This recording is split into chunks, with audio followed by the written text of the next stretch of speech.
All right. WWE France's Backlash 2024. This is what we got. Now, before we get started, I gotta do this because it's for me. I did get a comment from one of the subscribers. You know who you are, my friend. You know who you are. And you already gave a comment talking about Vince McMahon, about what happened with Grant, and how Jim Cornette sounds insulting. He's a sad guy. I understand you. That's your point of view. More power to you. But as someone who's doing these videos for now 12 years, I do what I can to be as honest as possible what's in my face. So I looked at the video that Jim Cornette made about Swerve Strickland. I saw the thumbnail where a gorilla is there. And that's Jim Cornette. If you do not know what you got to look up Jim Cornette's video. It came out like 6 days ago or 7 days ago. If you see Jim Cornette's channel, he always has something stupid when it comes to his images for his thumbnail. Sometimes he's been normally a person. Other times he's been a bird. Sometimes he's been, in this case, a gorilla with glasses. And someone gets insulted by that. That's on you. Let's make this clear. I looked at the video, I listened, and I looked at the thumbnail. It's not insulting. You want to be insulted by it, that's on you. That's your choice. If you're black, a black American particularly, not black French or black Canadian or black Mexican or whatever. But just as a black American, because they get the most offended very easily, and it's understandable. For you, if you're offended, that's on you. I'm half black. Not because I'm light-skinned that I don't feel offended. I can be offended just like anybody else. But I look at what he created or had someone paid to create the thumbnail. I listened to what he talked about. And he talked about Fletcher mainly because also in that image, not only is Swerve Strickland there and a gorilla that is pretty much Jim Cornette with glasses, there is a little Q-tip in there, and that's Fletcher. Basically, Kyle Fletcher is the damn Q-tip, and he insults him more than he talks about Swerve. The most he talks about Swerve is that he's saying simply in the damn video, why are you putting your new minted champion, as I said, on that Dynamite after Destiny? I said this.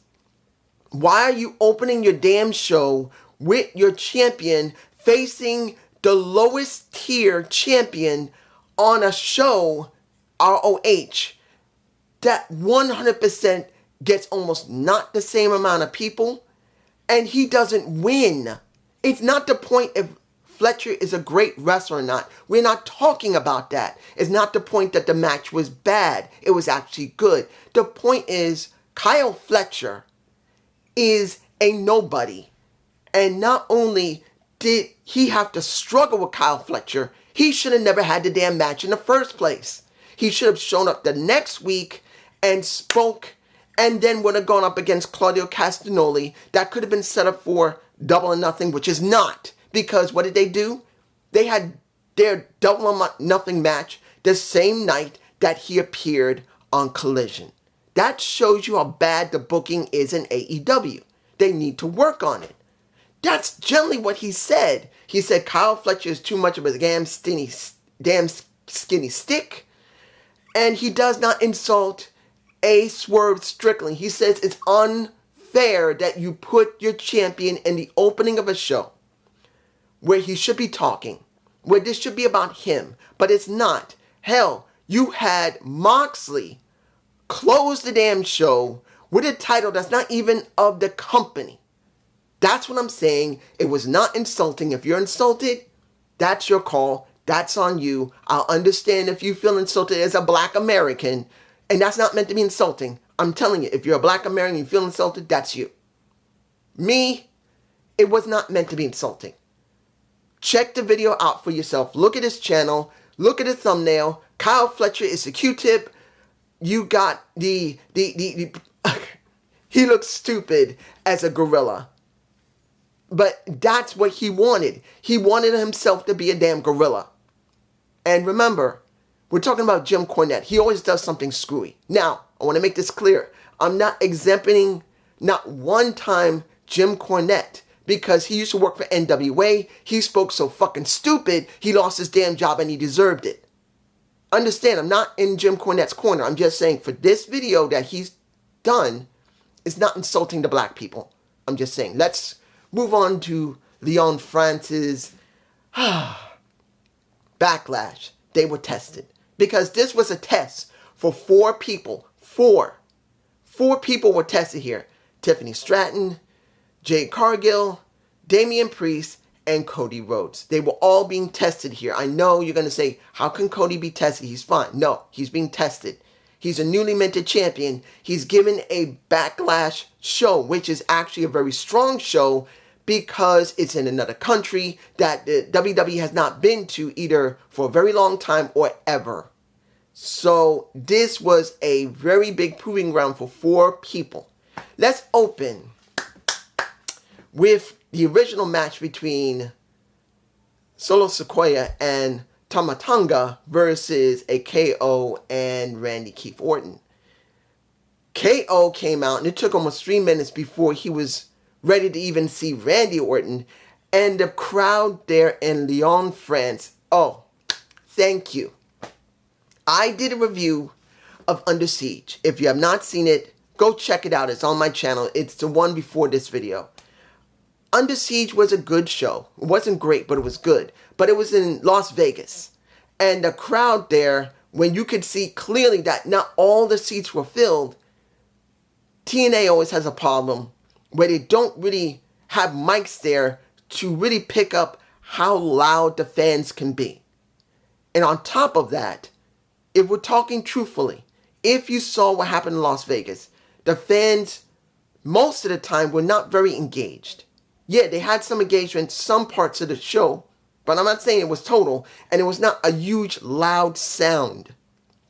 Now, I'm not saying that they didn't all cheer, but since TNA does not legitimately try to pick up the fans' voices when they should, you don't feel as engaged as you did here in Lyon, France. The people there were heavily engaged. They made sure that everyone could hear them. And what did Michael Cole says? In the years I've done this, I've been paid to do this. And to announce and to make sure people know who it is. I don't even need to do my job now because everyone's singing the songs of the guys who are coming out. So they already know. I don't even need to announce these guys. That's how loud it was in almost 12,000 filled, packed arena. That's how loud it was. And that's a big mistake that TNA has. They don't mic the area up properly enough that you can hear. And then, let's be honest, the fans were not 100% engaged in Under Siege. Even though it was a good show, they should care more about making sure that fans are engaged. That the people at home can feel that engagement. Let me give it to you like this. What did we get? We got pretty much a 8-minute, at least 9 minutes of Randy Orton coming out, going like this, the crowd singing his song, they're singing the Kevin Owens song, and they're excited about it. Then, when they came out, there was nothing but a brawl until the Nick Aldis said, I'm done with this, talking a little bit of French. He said this is no holds barred. This is a basic no DQ. This is a street fight, and that's what we got. A good street fight. Not one of the greatest that I've seen. No. I haven't seen a great street fight since, when was it? It's been a while since I've seen a really good street fight that I was very invested in. This was a good one, but it wasn't the best I've ever seen. But it was good. And nearing the end, when you think that it was Kevin Owens, you thought he had the pin on Tama Tonga. No. Tonga Loa. The other half of the Gorillas of Destiny showed up, saved his brother, beat the crap out of a Kevin Owens, and then gets the Samoan spike to the throat. And the Rogue Bloodline, if it's being that, which it is, wins.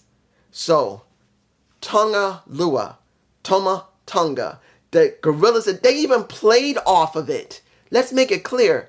You literally had Corey Graves playing off the Gorillas of Destiny's name along with Michael Cole. They were playing off their name. There was no way they wouldn't.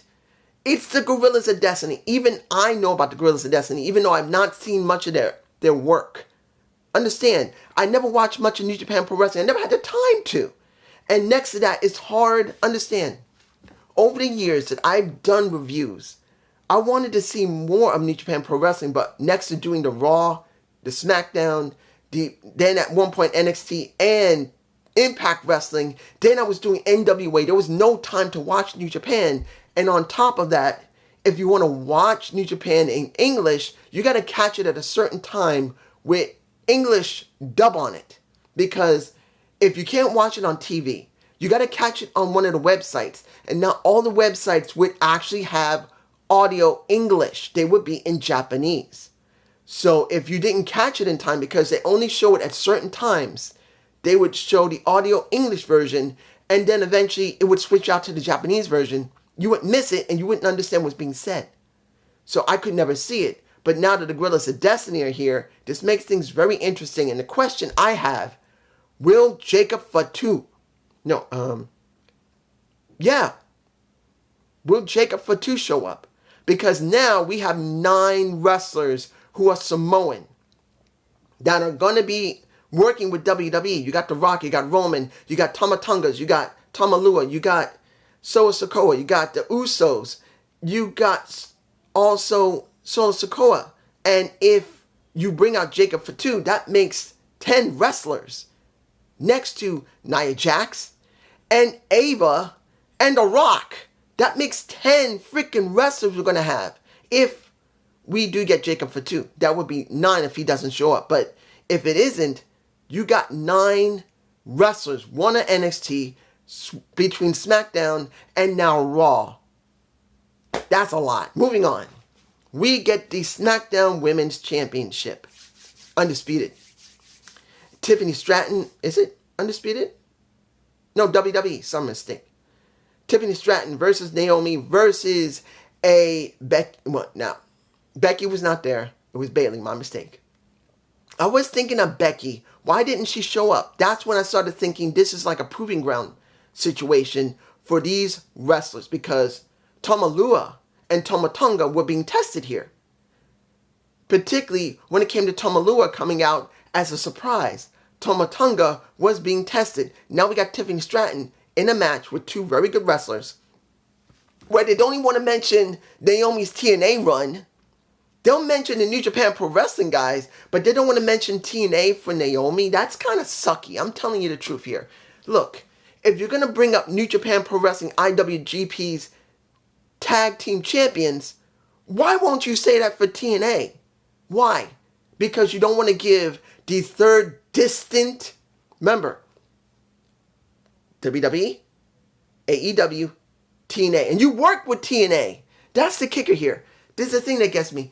You had a working relationship briefly, now twice, with TNA for Royal Rumble. What is the problem of saying, well, let's say that Naomi is a former TNA champion as well as a 2-time SmackDown champion and a tag team champion? What's the problem? What the problem is?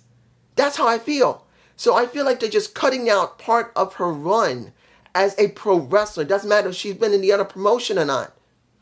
If there's no more Vince, what's the problem with her being mentioned? I'm just saying. Good match. Tiffany really showed herself pretty well. I'm going to tell you this. If I got to choose between Tiffany Stratton and Charlotte Flair. Now, if you have not seen Chris Van Vlien's podcast on Tiffany, I didn't get a chance to watch all of it. I saw maybe about 8 to 10 minutes of it because I had something to do. She did mention one of the main reasons that she decided to go into wrestling was because of Charlotte Flair. Now, since she's now on the main roster, even if it's SmackDown, sooner or later those two are going to meet in real life, not wrestling, and she's going to probably say, thank you so much that you inspired me. And that's going to probably give Ashley a lot of happiness. I'm sorry, that is going to give her some happiness. So that's going to mean something to her. Charlotte. But let's make this clear. Who is the better looking wrestler? Not physically. I mean, yes, Charlotte is like this. She got boobs, but she's like this. Tiffany is like this. She got this, and then she's like this. She is curvy. If you go by a standpoint of beauty, Tiffany is actually better looking than Charlotte. Now, the question is she a better wrestler than Charlotte? As a high-flying wrestler, she is. But as a ground and more technical wrestler, she is not. I've never said that Charlotte is a great wrestler. She's not. She's a good wrestler that can get herself over, but she's still not her dad. I will always say this about Charlotte, and she doesn't need to be her dad. But so many people want to compare her to Ric Flair, which they should not. Let's make it clear. You compare Ric to Charlotte. Ric could get anyone over. He could get, like they used to say before, just give me a damn broomstick in the ring and I'll get that over. That is Ric Flair. Charlotte is not her dad. She cannot get people over like her dad did.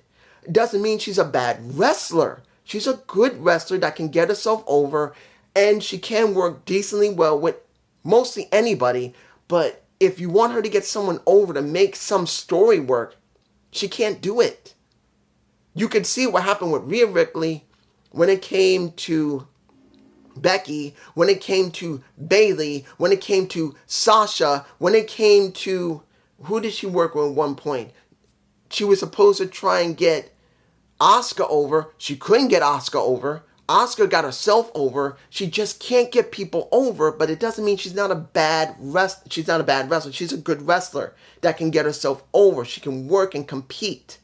That's what I always hope people would understand when it comes to Charlotte. But people want to say Charlotte is the best of all time, having now, 15 to 14 runs already in a title, which she only did that because of a dad. I'm sorry. It's because of a dad.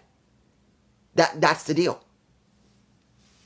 In the end, Bayley retains, which I'm not surprised. There was no way she was going to win. Next. The match I really did kind of wish that he could have won the World Championship, Jey Uso versus Damian Priest. Another proving, because this was the first defense for Damian Priest on a pay-per-view, whether it's a low, medium, or high tier, it doesn't make a difference. This was his first defense, and he did very well. I always liked Damian Priest. I always knew he had something there. But let's make it clear. Who is over? Damian. My boy. Oh, the yeet was so prevalent. The yeet was huge. The yeet was loud. They all spoke French and they still did yeet. I'm telling you. I truly believe the day is going to come. They're going to throw a championship on Jey Uso. He's that over. I've always liked Jey Uso. Always. I was always happy with Jimmy marrying Naomi. And I liked Jimmy. And I always hoped that Jimmy would get somewhere. But when Jimmy went away, because he really had a bad, I think it was ACL injury, and it was just Jey there, Jey had to really prove that he could do something with himself. And not only did he get over with Roman, he got over with the crowd. He got over with Sammy. He got over with Solo Sikoa. He got over with Drew McIntyre. He got over with Sami Zayn twice. With Sami Zayn. And then Cody. He is so over and so well developed as a character. It is shocking that he managed to do this in 4 years. The only thing I hope for is that he doesn't ruin it, because let's make it clear, both Usos have gotten themselves in trouble with DWI. And I'm hoping that never comes back, and looks like he's got his head on straight compared to Jimmy. And I'm hoping that Jey stays straight and does not go down any bad path. But as far as it goes, he's sailing, boy. And the match was good. Now, Judgment Day did interfere and did help to retain the title. And Damian Priest got pissed beyond reason because he didn't want anyone to interfere, but it helped. Now, the question's going to be, where is that with Damian? Are they finally deciding Damian is not about him getting over because he's over? Is he over enough that they're going to reach a point, maybe by SummerSlam, that he's going to go away from Judgment Day? That might be the first taste of it, because it may not go any further. Just showing that he wants to do things himself. He's that badass, at least until Mommy comes back from her injury. Let's move on. The weakest match of the show. The women's Undisputed Tag Team Championships. Kabuki Warriors versus Jade Cargill versus Bianca Belair. Another proving match and it's with Jade. Now, understand something. I like Jade. I liked her when I saw her over in AEW. I do believe that she could have had a better run than sticking with the TBS title. I've said that myself. At one point, I truly believed that she needed to drop it and move to the main title scene, at least to get experience in that position. Not to win, but to move on, to grow. Because remember, as I said, Jade was very new in the business and still is. And she had a very newly minted title that should have been put around a veteran's waist. And she did not get that. She had a new title and she had to get herself over with that title, and she did the best she could. She came up to about here. She could not go here. She was here. The title was here. She brought it up. She worked hard. She proved it. But she was still very green in the business. She's still very green because when you look at this match, let me give it to you like this. When you see the work Jade did, she's not a bad wrestler, but she's not good yet. You can tell that the Kabuki Warriors and Bianca were the ones who did the heavy lifting in that match. I truly believe Triple H said, do not go much in this match. Not because Jade cannot wrestle. It's just Jade can wrestle, but to a certain level. She's not near any of you. Give her time. So for the majority of that match, it was Bianca who was doing the work. Yeah, Jade had a few sporadic runs, and particularly by the end when it was all one big of a smudge. And that is when you saw the weakness of Jade Cargill. Next to her deciding, again, look, I love me some titty. I love me a very beautiful, voluptuous woman. And Jade may be like this. She got this. And she decided, unlike Kairi Sane, unlike Asuka, unlike Bianca, they always wore something around the neck here to hold their top, to make sure that breasts would not spill out too easily. Now, it doesn't mean breasts can't fully fall out. Look, Charlotte Flair's nipple popped out at one point. I've seen an image of it. I know it happens. Women's breasts can still pop out at the top, but they do the best to at least wear garments that can minimize that possibility. Jade decided to wear a piece that was here to here, no attachment at all. The chain around her neck did not attach her top to her neck. Nope. That lightning bolt did not keep her boobs almost literally spilling out multiple times. And if I'm right, she was wearing pasties that was the same color as her breast to make sure that if it did fall down, you couldn't see much. Which, it happened at least 2 or maybe 4 times? No, 2, almost nearing 3. Almost nearing 3. It was near the end of the match. So, she needs to be told. I'm telling you right now, if no one tells Jade she needs to change how her top is, sooner or later they're going to have to. Because I truly believe that sooner or later, that top is going to pull straight down and some booby is going to be there. You could see her pulling up her top near the end of the match before Bianca won it from Asuka. She literally had to go in like this. And it makes you think she really isn't that experienced. She doesn't fully understand that this is not like AEW. They're a little more conservative here in WWE, particularly at this time before they move to Netflix, because we still don't know what's going to happen to Netflix when it comes to Raw. So we don't know. Yeah, she's on SmackDown, but we don't know how provocative they're going to be when they move to a streaming service, which they are going to. So she's got to be told, girl, wear something around your neck that holds this in place. So I think it'll eventually happen. They won the titles, but that's the purpose of this. She was sloppy. She wasn't very good in the ring. She had moments where she looks like she was really not sure how Kairi was going to work, how Asuka was going to work. She was all right with Bianca because they worked pretty damn well together. That's the reason why she was paired with her. But this was a proving ground match, in a sense, for Jade Cargill to see what needs to be corrected, like her ring attire, what more she can work on in her style, because she needs more work. Being a strong, powerful woman like this is great, but you still have to at least have a little bit of psychology, which she didn't show that much of. She had to be led. She was not leading. Kairi Sane could lead a match. I've seen her do it. Asuka definitely can lead a match. She's learned the American style now, so she knows how to lead an American style match. She does still like to be more Japanese. And when it comes to Bianca, she has progressed enough that she can also lead a match. Jade can't, and you can see it. So let's hope that works out. Finally, the final match. Cody versus AJ Styles for the Undisputed Universal WWE Championship. This was also a proving ground match for a Cody Rhodes as the first newly minted champion after Roman Reigns. The crowd was going ape shit for both AJ and Cody. I loved it. It was very well done. I liked it. You can see that AJ and Cody do have familiarity to...